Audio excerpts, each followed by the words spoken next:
Yellow throated स्पॅरोचं महत्त्व म्हणजे त्या पक्षाच्या मुळे म्हणजे त्या पक्षापासून सलीम अलींचं बर्डिंग स्टार्ट होतं. तिकडनं सलीम अलींचा इंटरेस्ट त्याच्यामध्ये डेव्हलप झाला आणि आज आपण त्यांना बर्डमॅन ऑफ इंडिया आहेत. अशाच याच्यात फ्लेमिंगोज एक आहेत. भारतात 2 प्रकारचे फ्लेमिंगोज आपण बघतो. भिगवणला जे आहेत दोज आर ग्रेटर फ्लेमिंगोज. आपण मुंबईला गेलो, नवी मुंबईला, ते असो किंवा लिटिल रन ऑफ कच्छ असो, तिकडे जे मिळतात ते लेसर फ्लेमिंगो. रन ऑफ कच्छला ग्रेटर पण येतात. आता जर फील्ड गाईड बघितलं आपण कुठल्याही, तर त्यात तुम्हाला खूप सापडतील. Like Indian vulture. भारतात 9 प्रकारची गिधाड आहेत, पण त्या सगळ्यांना बघितलं तर गिधाड हे कॉमन, त्याचा जो बॉडी पोश्चर आहे, जे बिहेवियर आहे, हे सेम आहे. नमस्कार मित्रांनो, जंगल इकोज पॉडकास्टमध्ये तुमचं स्वागत आहे. आजच्या भागातला आपला विषय खूप इंटरेस्टिंग असणार आहे, कारण आज आपण पक्षी आणि पक्षी निरीक्षण म्हणजेच बर्ड्स आणि बर्ड वॉचिंग ह्याबद्दल खूप गप्पा मारणार आहोत. आणि ह्याबद्दलची माहिती देण्यासाठी आज माझ्यासोबत माझा मित्र आलोक काटकर आलेला आहे. तर आज आपण बेसिकली मला काही प्रश्न पडलेत जे इतके दिवस माझ्या पण मनात होते, की जसं पक्षी आहे त्यांचं बेसिकली डिफरन्स, त्याच्यानंतर त्यांचे विविध कलर्स असतात, कसं आपण डिफरन्शिएट करू शकतो विविध पक्ष्यांना, हे आज आपण त्याच्याकडनं जाणून घेणार आहोत. तसंच बऱ्याच जसं बोलत जाऊ तसं वल्चर्सबद्दल पण आपण माहिती घेऊ. माझ्यासाठी वल्चर्स, आऊल्स आणि फ्लेमिंगोज हे खूप मला आवडते पक्षी आहेत आणि त्याच्याबद्दल मला खूप कमी माहिती आहे. त्यामुळे मला त्याच्याकडनं आज जेवढी माहिती गोळा करता येईल ह्या 3 पक्ष्यांबद्दल तेवढी आज मी गोळा करणार आहे. तर आजच्या भागाला आपण सुरुवात करूया.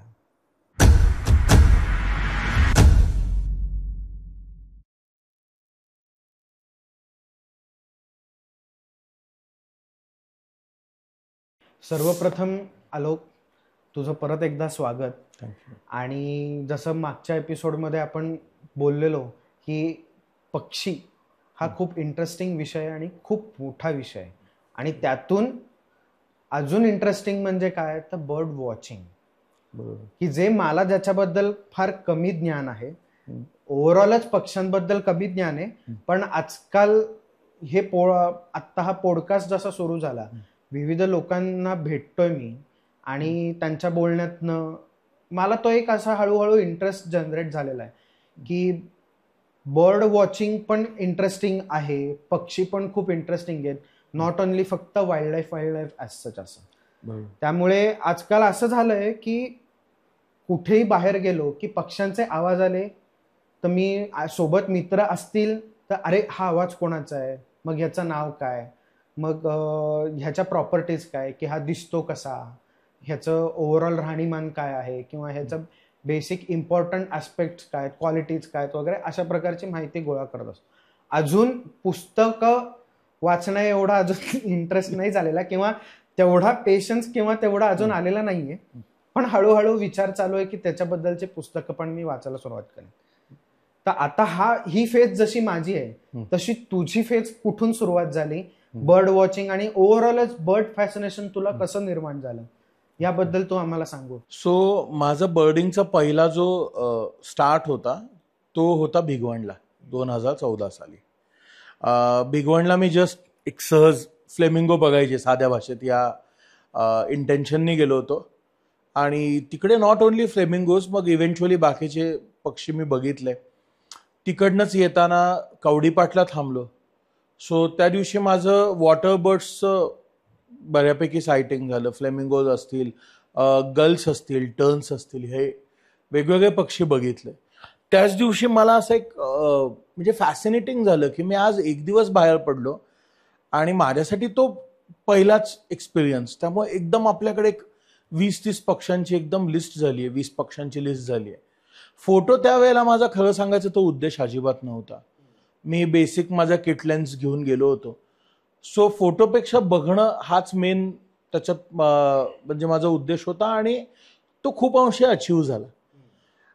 त्यानंतर जसं जसं म्हणजे वर्ष जात गेली, मी पुण्याचे सराउंडिंग एरिया एक्सप्लोअर करायला लागलो. त्याच्यात मेन मी केलं म्हणजे वेताळ टेकडी, त्यानंतर पाषाण लेक, सिंहगड व्हॅली, कसारसाई डॅम, हिंजवडी फेस्तीच्या इकडला, ह्या वेगवेगळ्या स्पॉट्सला. नंतर भिगवणला तर मी जातच राहिलो. वॉटर बॉडी नंतर मग तिकडले ग्रासलँड सुद्धा मी एक्सप्लोअर केले. सो ह्या इव्हेंच्युअली जसं जसं म्हणजे वर्ष जात गेली, मी बर्डिंग करत गेलो, नवीन नवीन स्पीशीज मिळत गेल्या. मेन म्हणजे नॉलेजमध्ये खूप ॲडिशन होत गेली. 2014 साली पहिल्यांदा करताना हा फ्लेमिंगो आहे किंवा हा गल आहे एवढंच कळायचं. पण आता नुसतं पक्षी नाही, त्याची स्पीशीज कुठली आहे, त्याचं बिहेवियर काय, त्याच्या हॅबिट्स काय आहेत, हॅबिटॅट काय, ह्या गोष्टी इव्हेंच्युअली ॲडअप होत गेल्या. आणि आता 10 वर्ष झाली मला 14 साली चालू केल्यानंतर.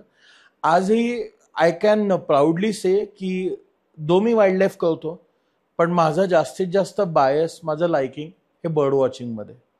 म्हणजे मला जंगलात जरी नेलं तरी वाघ दिसला नाही तरी एक वेळ चालतं, पण तेच मला एखादा फिशाऊल मिळाला तर I am more happy, eagle मिळाला तर I am more happy.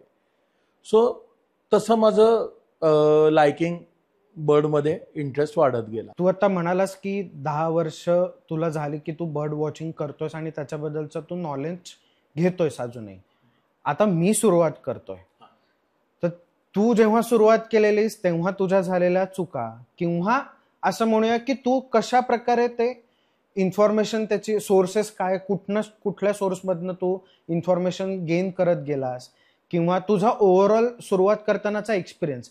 Rather आपण, मला असं कन्स्ट्रक्ट करावं असं वाटतं की त्या पाठीमागे मी आता बर्ड वॉचिंगला सुरुवात करतोय, तर तू मला इसेन्शियल टिप्स, टॉपिक वाईज जर का बघायला गेलं तर टिप्स काय देऊ शकतोस, किंवा मला सांग की मी सुरुवात करतोय तर की मी काय सांभाळलं पाहिजे, की हे केलं नाही पाहिजे किंवा ह्याचा उपयोग जास्त केला पाहिजे. सो त्याच्यात 2 अगदी आपण सिम्पल क्वालिटीज म्हणू. दॅट इज, वन इज एन्थुझियाझम आणि दुसरा आहे पेशन्स.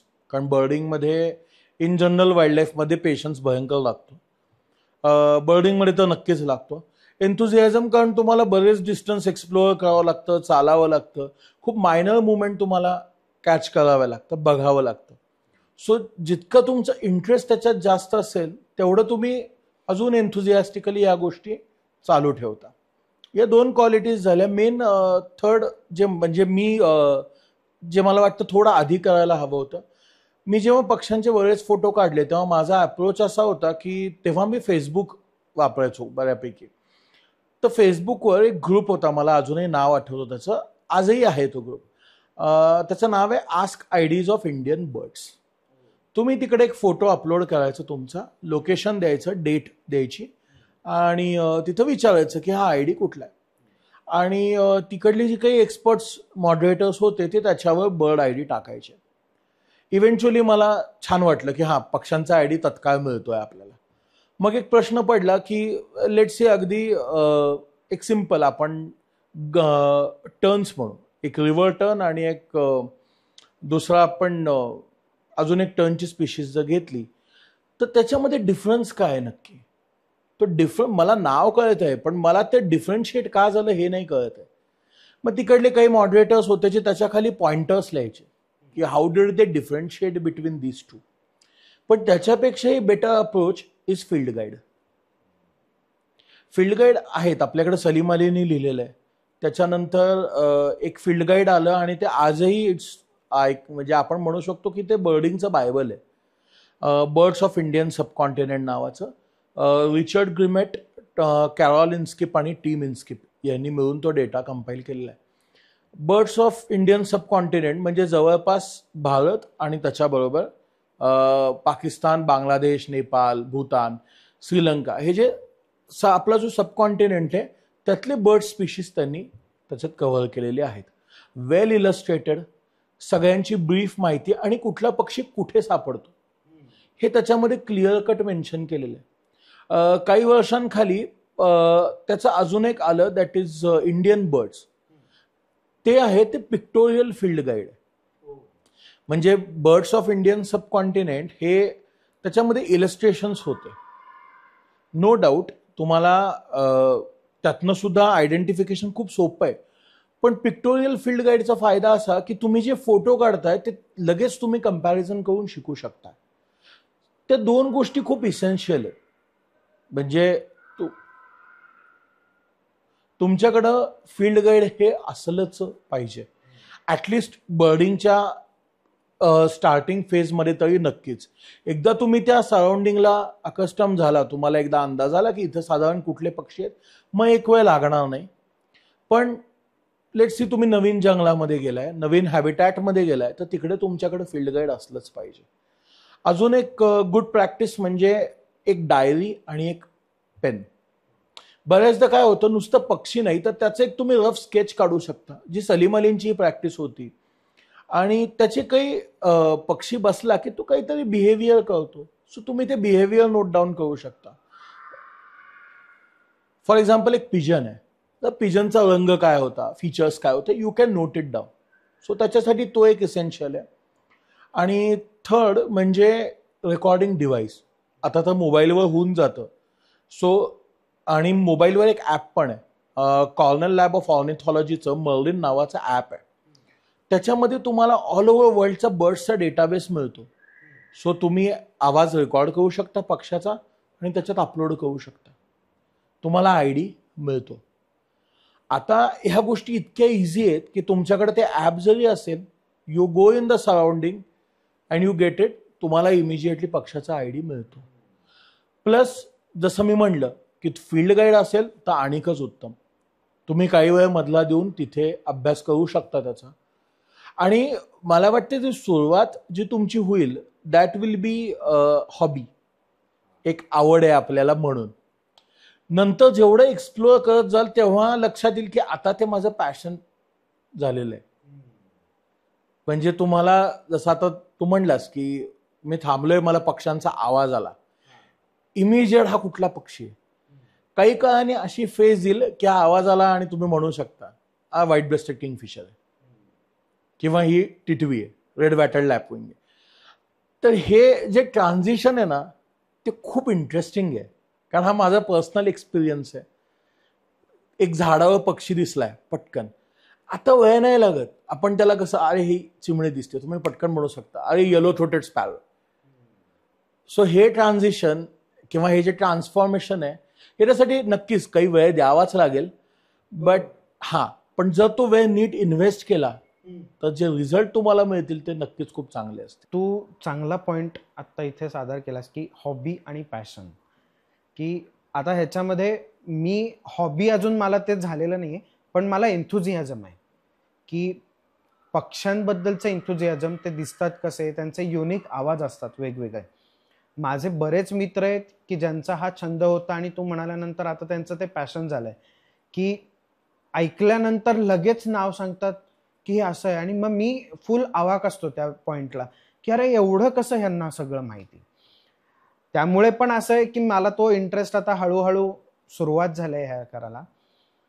पण असं बरेच जण म्हणतात की बर्ड वॉचिंगला ओव्हरऑल तुम्हाला सगळं मनी फॅक्टर इज मोस्ट इम्पॉर्टंट, पण तो जर का बाजूला सोडतात, तुम्हाला जर का एखाद्या गोष्टीबाबत एन्थुझियाझम आहे किंवा माहिती घेण्याची आवड आहे, तर त्यासाठी तुम्हाला आता मला जर का असेल तर तू बेसिक काहीतरी त्याला एक इक्विपमेंट, तू डायरीचं मेन्शन केलंस, डायरी आणि पेन, की you have to maintain your diary. त्याच्यानंतर आता रेकॉर्डिंग डिव्हाइस म्हणजे कॅमेरा झाला, बिंग फोटोग्राफर तर कॅमेरा आहेच. ह्या व्यतिरिक्त पण कसं आहे, बिंग फोटोग्राफर मी जर का कॅमेरा घेऊन बर्ड वॉचिंगला गेलो किंवा ते झालं तर इव्हेंच्युअली मसल मेमरीनुसार मी कॅमेरा पहिले काढेन रादर दॅन मी त्याचं ऑब्झर्वेशन करण्यापेक्षा. पण ते जर का मला अवॉइड करायचं असेल आणि पर्टिक्युलरली मला त्या बर्डचंच ऑब्झर्वेशन करायचं असेल, तर त्यासाठी की आता बरंचसं लांब असतात दूर, अजून सुरुवाती म्हटल्यानंतर मला फक्त आवाज ऐकायला येतो. मला तो असं मित्र म्हणतात अरे तो बघ तिकडे झाडावरती, मग मी शोधत असतो. 5-10 मिनिटं झाली, 15 मिनिटं झाली, मग हे बोलतात काय तुझी एवढी नजर, एवढा फोटोग्राफर तू, तुला दिसत नाहीत गोष्टी वगैरे.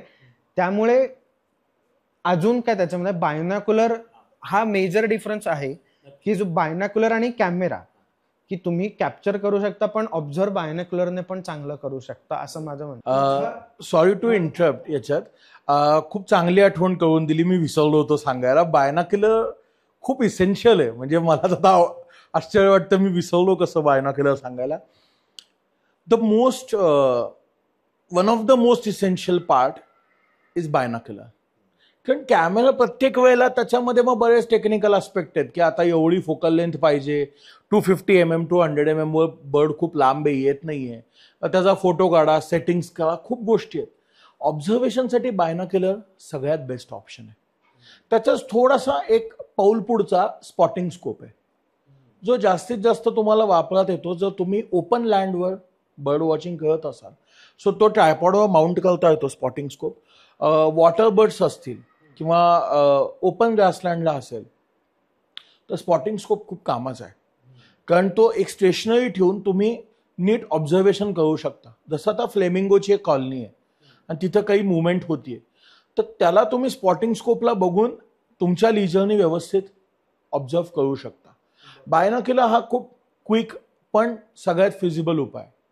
पटकन बायनॉक्युलरनी बघितलं, एकदा पक्षी बघितला की सवयीने लक्षात येतं आपण हा पक्षी बघितलाय, त्याचं वर्णन लिहून ठेवलं की आयडी हुडकणं मला नाही वाटत की तितकंसं अवघड आहे.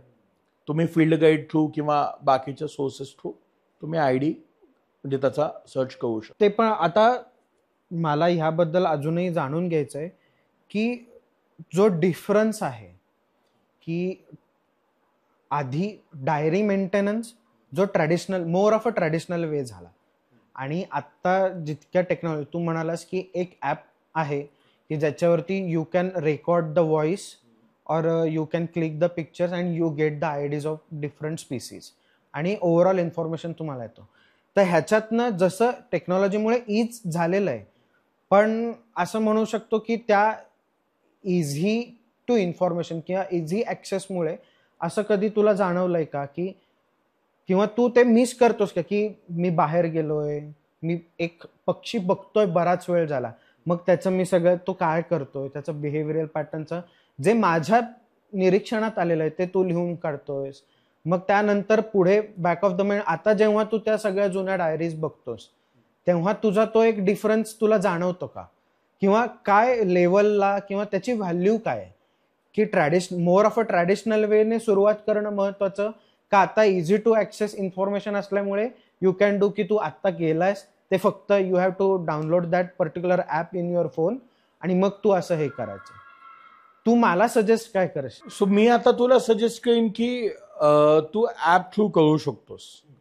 डायरीमध्ये कसं ती म्हणजे ट्रेडिशनल वे आहेच आणि मी स्वतः तो खूप वापरलेला नाही, पण त्याचं एक सिग्निफिकंट मला एक्झाम्पल आठवतं.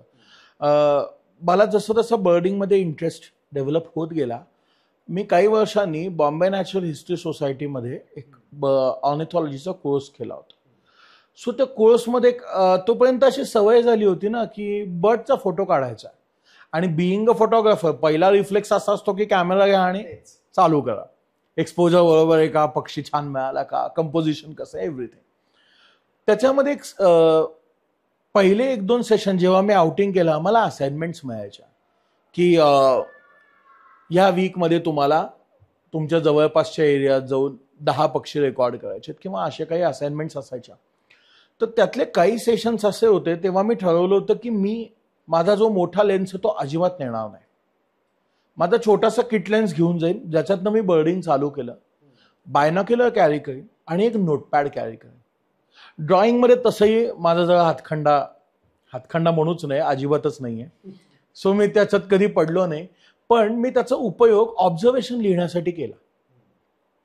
जसं वेताळ टेकडीला एक हेच करत असताना मला खूप इंटरेस्टिंग गोष्ट मिळाली की इंडियन पिकॉक म्हणतो आपण, त्याचा डिस्प्ले चालू होता, डान्स कोर्टशिप, आणि त्यावेळेला 2 फिमेल्स होत्या. सो मी ती माहिती लिहून ठेवली होती की ती फिमेल त्याच्याकडे बघतीये, बट तिला तो जो डिस्प्ले होता तो मे बी त्यांचे जे काही क्रायटेरिया असतील त्याच्याप्रमाणे तो फिट झाला नाही किंवा तिच्यासाठी तो तेवढा इंटरेस्टिंग नव्हता. सो तिने पुढे काही स्टान्स घेतला नाही आणि तिने रिफ्यूज केलं. तो मेल वळला आणि त्यांनी सेकंड फिमेलला अप्रोच केलं. That second female also rejected him. त्याच्यानंतर त्यांनी तो डिस्प्ले बंद केला. सो हे नॅचरली आपण बघून विसरून जातो, फोटो काढले छान मिळालं, मी फोटो काढले त्यावेळेला, पण हे सगळं लिहून ठेवलं होतं.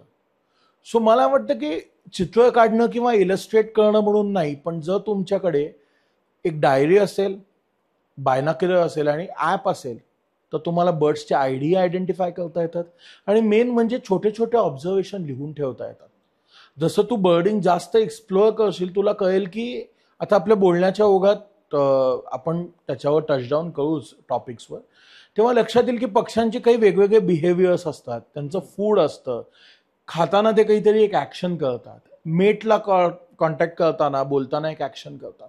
तर ह्या गोष्टी तुम्ही जर लिहून ठेवलं ना तर ते लाईफ टाईमसाठी तुमच्याकडे एक रेकॉर्ड बनवून राहतं. आणि काही वेळेला एवढी युनिक गोष्ट तुम्हाला मिळून जाते, ऑब्झर्वेशन मिळून जातं की तुम्हाला बऱ्याच मोठ्या प्लॅटफॉर्मला मे बी ते ओपन अप करू शकतो. तू आता जेव्हा आलास तेव्हा मी तुला विचारत होतो, भरपूर प्रश्न विचारले, सॉरी आत्ता पण विचारणार आहे. आणि पण मी पहिला तुला प्रश्न विचारला की डिफरन्शिएट कसं करतोस तू. म्हणजे एकाच फॅमिली, आता चिमणी बघितली, मला चिमणी ही माहिती आहे, म्हणजे I am considering it a family. तू जेव्हा सांगितलं अरे चिमण्यांमध्ये पण प्रजाती आहेत वेगवेगळ्या, तू आता येलो थ्रोटेड स्पॅरो जे म्हणाला, आता ती हाऊस स्पॅरो आहे म्हणू शकतो का ते मला माहिती नाही, पण तू तो डिफरन्स कसा तुला कळतो किंवा तू कसा तो ज्ञात केलास त्याच्याबद्दल तू सांग. एक हा तर खूप ब्रॉडर पर्स्पेक्टिव्ह झाला. त्यात अजून आहे की आता आपण एक फॅमिली कन्सिडर करतो आणि मग त्याच्यातनं तू सबस्पिसीज म्हणूया आपण त्याचा, की हा डिफरन्स झाला. पण अजून त्यात डिटेलमध्ये जर का मला प्रश्न पडलाय तो म्हणजे जेंडर डिफरन्सिएशन. हा सगळ्यात मोठा मला समजत नाही. हा एक त्यांचा प्लस पॉईंट तू मागच्या वेळेस पण सांगितलेलास की मेल बर्ड्समध्ये सहसा मेल थोडे अट्रॅक्टिव्ह कलर किंवा व्हायब्रंट कलर मध्ये असतात इन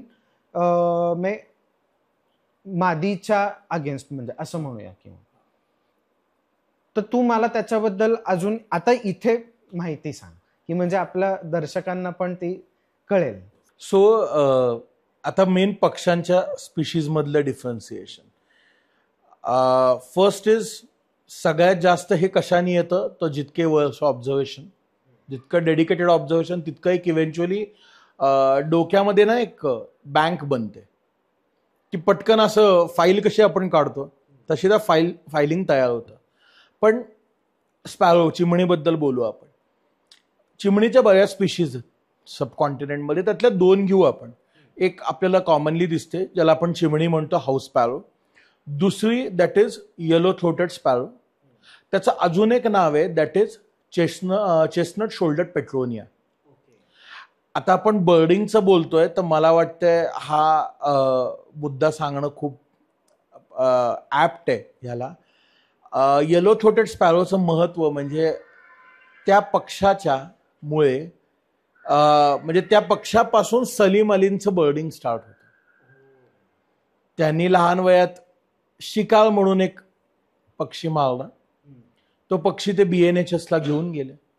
तिथे त्यांना कळलं की ही येलो थ्रोटेड स्पॅरो आहे. तिकडनं सलीम अलींचा इंटरेस्ट त्याच्यामध्ये डेव्हलप झाला आणि आज आपण त्यांना बर्डमॅन ऑफ इंडिया आहेत. सो अगेन त्या पक्षाच्या मागं ती एक फॅसिनेटिंग घटना आहे. त्याच्यामध्ये एक असतं की प्रत्येक पक्षाला, ज्याला आपण एक लार्जर म्हणू की if we talk about sparrow, त्याच्यामध्ये त्या पक्षाचं एक स्टँडर्ड फीचर्स असतात. बॉडी फीचर्स कसे असतील, त्याचा व्हॉइस कसा असेल, बिहेवियर कसा असेल, हा एक ठोकताळा असतो.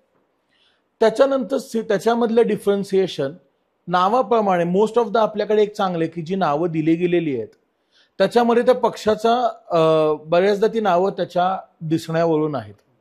येलो थ्रोटेड स्पॅरोमध्ये इमिजिएट कळतं की त्याच्या गळ्यावर एक येलोइश कलरचा पॅच असतो, एक गोल छोटासा पॅच असतो. फिमेलमध्ये तो थोडासा लाईटर शेडचा असतो, त्याच्यावर येऊ आपण. सो हा एक त्याचा डिफरन्सिएशनचा पॉईंट असतो. दुसरं बघायला गेलं तर तशाच ह्याच्यात फ्लेमिंगोज एक आहेत. भारतात दोन प्रकारचे फ्लेमिंगोज आपण बघतो. भिगवणला जे आहेत दोज आर ग्रेटर फ्लेमिंगोज. आणि आपण मुंबईला गेलो, नवी मुंबईला, ते असो किंवा लिटल रन ऑफ कच्छ असो, तिकडे जे मिळतात ते लेसर फ्लेमिंगो. रन ऑफ कच्छला ग्रेटर पण येतात. त्याच्यातलं डिफरन्सिएशन सुद्धा हाईट. आणि फ्लेमिंगोमध्ये ग्रेटर फ्लेमिंगोची हाईट नावाप्रमाणे अगेन त्याची हाईट जास्त असते. लेसर फ्लेमिंगोज थोडेसे हाईटनी कमी असतात. अगेन ग्रेटर फ्लेमिंगोज मध्ये ओव्हरऑल त्यांचा जे प्लुमेज म्हणतो आपण, बॉडी कलर असतो फेदर्सचा. हा, प्लुमेज इज बेसिकली त्याचे ओव्हरऑल पंख असतात ते. हा, ज्याला आपण अगदी साध्या भाषेत त्याला फेदर्स म्हणतो. नॉट फेदर्स बट बॉडीचं जे ओव्हरऑल असतं त्याला. सो प्लुमेजचा कलर ग्रेटर फ्लेमिंगोचा हा जास्त पांढरा असतो, डॉमिनंट पांढरा. लेसर फ्लेमिंगोमध्ये तो टोवर्ड्स रेड असतो, खूपसा लालसर रंग असतो. त्याला कारण आहे की दोन्ही फ्लेमिंगोज जे फूड कन्झ्युम करतात त्यातली ॲल्गी, त्या ॲल्गीमुळे तो कलर त्यांना लाल कलर मिळतो. सो ह्याच्याप्रमाणे आपण डिफरन्शिएट करू शकतो. आता जर फील्ड गाईड बघितलं आपण कुठल्याही, तर त्यात तुम्हाला खूप सापडतील. लाईक इंडियन व्हल्चर, भारतात 9 प्रकारची गिधाड आहेत, पण त्या सगळ्यांना बघितलं तर गिधाड हे कॉमन, त्याचा जो बॉडी पोश्चर आहे, जे बिहेवियर आहे, हे सेम आहे. ते कुठल्या कुठल्या ठिकाणी आढळतात, त्यांचा हॅबिटॅट हे सगळं वेगवेगळं असू शकतं, पण इन जनरल त्यांचं बॉडी पोश्चर आणि त्यानंतर त्यांची नावं हे सुद्धा त्याच्यामध्ये कॉन्ट्रीब्युटिंग फॅक्टर बनतो टू अंडरस्टँड द आयडी. दुसरं कुठलं आपण म्हणू शकतो, याच्यामध्ये एक अजून छान एक्झाम्पल मी देईन. ते एक्झाम्पल म्हणजे बरेचसे पक्ष्यांच्या स्पीशीज आहेत, त्या जॉग्राफिकल त्यांचं जे हॅबिटॅट आहे, लोकेशन आहे, त्याप्रमाणे बदलतात. जसं आपण ईगल हा एक म्हणलं, गरुड म्हणलं की एक पिक्चर डोळ्यासमोर उभं राहतं. लडाखमध्ये किंवा हिमालयन साईडला तुम्हाला गोल्डन ईगल मिळतो, कारण ते त्याचं हॅबिटॅट आहे. ओके, बर्फाळ प्रदेश आहे, त्याचं हॅबिटॅट आहे. तेच तुम्ही जर फॉरेस्टमध्ये गेला तर तिथे तुम्हाला क्रेस्टेड सर्पंट ईगल मिळतो. सो म्हणून मी आता म्हणलं की फील्ड गाईडमध्ये एक असा मॅप असतो आणि त्याच्यात दाखवलं असतं की तो कुठल्या बेल्टमध्ये मिळतो. तुम्हाला बर्डिंग करताना हे खूप सोपं पडतं. तुम्हाला ईगल दिसला की तुम्हाला भारतातले ईगल नाही बघावे लागत. मला कुठल्या जॉग्राफिकल पॅचमध्ये तो पक्षी दिसलाय, त्याच्यामध्ये कुठल्या प्रकारचे ईगल्स मला दिसतात आणि त्याप्रमाणे तुम्ही त्याला नॅरो डाऊन करू शकता. सो म्हणजे अशा पद्धतीने तुम्ही स्पीशीजमध्ये डिफरन्सिएशन करू शकता. नेक्स्ट त्याच्याच मधला पुढचा भाग म्हणजे जेंडर डिफरन्सिएशन, की तुम्ही ओळखणार कसं की हा मेल आहे का फिमेल आहे. सेम मोस्ट ऑफ द बर्ड्समध्ये तुम्हाला मेल्स हे फिमेलपेक्षा व्हायब्रंट येतात, दिसतात. त्याला एक सोपं कारण सुद्धा आहे. म्हणजे अगेन हे मी ऑब्झर्वेशन करून मला लक्षात आलेलं एक कारण आहे. फिमेलला त्यांचं घरटं नेस्ट हे प्रोटेक्ट करायचं असतं. बऱ्याचदा ते नेस्ट झाडांवर असतं, काही पक्ष्यांच्या केसमध्ये ते जमिनींवर असतं, जशी टिटवी झाली किंवा पेंटेड सँडग्राउस म्हणून एक आहे, त्यांचं खाली असतं घरटं. तर त्यांना कॅमोफ्लाज होणं सोपं पडतं जेव्हा त्यांचा कलर हा डल असतो. कारण निसर्गामध्ये आता जसं आपण पिकॉक घेऊयात, पिकॉकची फिमेल जर बघितली तर त्याचे कलर खूप मॉटल्ड असतात, डल असतात फिमेलचे. मेल खूप व्हायब्रंट असतो. म्हणून जर तुम्हाला असं झाडामध्ये सुद्धा जर मेल बसला असेल तर लांबनं पण दिसू शकतो, फिमेल चटकन नाही दिसत. सो मला वाटतं की त्यांना नेस्टचं प्रोटेक्शन, त्या छोट्या पिल्लांचं प्रोटेक्शन, याच्यासाठी तो कॅमोफ्लाज पॉझिटिव्ह ठेवतो. मेल्सला तो नाहीये. सेकंड त्याच्यात फॅक्टर आहे की the choice of mate. Generally फिमेल्समध्ये म्हणजे बर्ड्समध्ये एक असं असतं की जेव्हा आपण मोरांवरच एक बोलूयात पिकॉकवर, की मोराचा डिस्प्ले असतो, जसं मी मगाशी सांगितलं त्याला कोडशिप डिस्प्ले म्हणतो. त्यावेळेला फिमेलला एक चान्स असतो की त्या मेलला रिजेक्ट करायचं का ऍक्सेप्ट करायचं.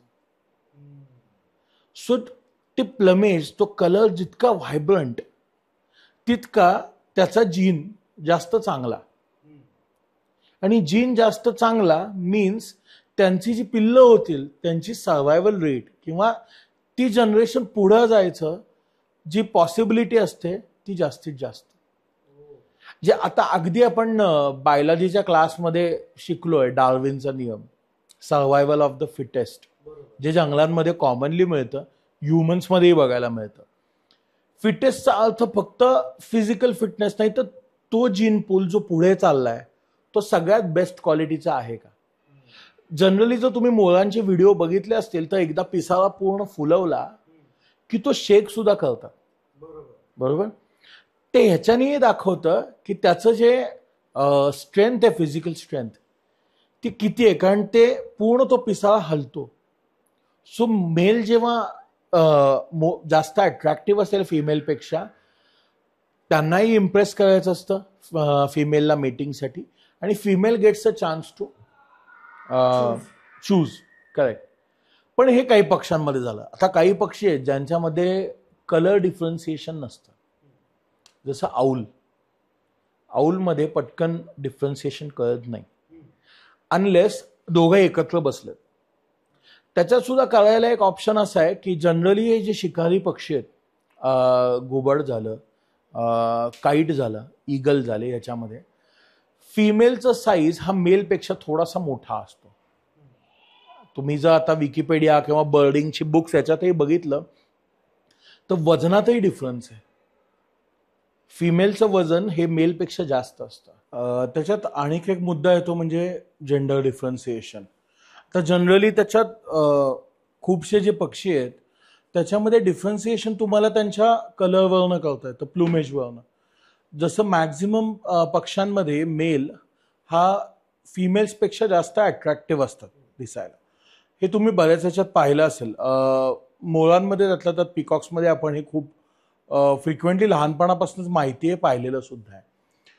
त्याला माझ्या ऑब्झर्वेशननुसार एक दोन कारण आहेत.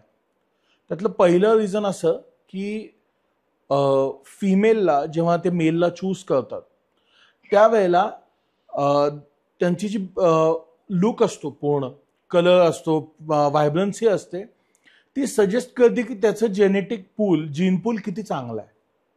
जेनेटिकली जीन जितका स्ट्रॉंग असेल तितकं there is a high chance की फिमेल त्या मेलला ॲक्सेप्ट करेल.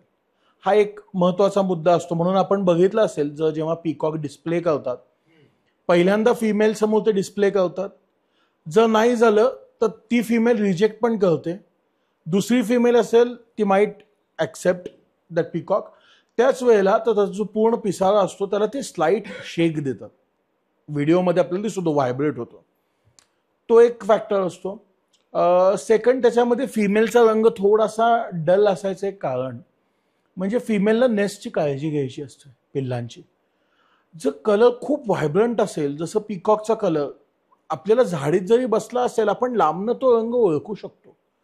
फिमेल्सना ते अफोर्ड होत नाही, कारण जे शिकारी पक्षी असतात त्यांच्या नजरेला जर पडलं नेस्ट करत तर पिल्लांच्या जीवाला धोका असतो.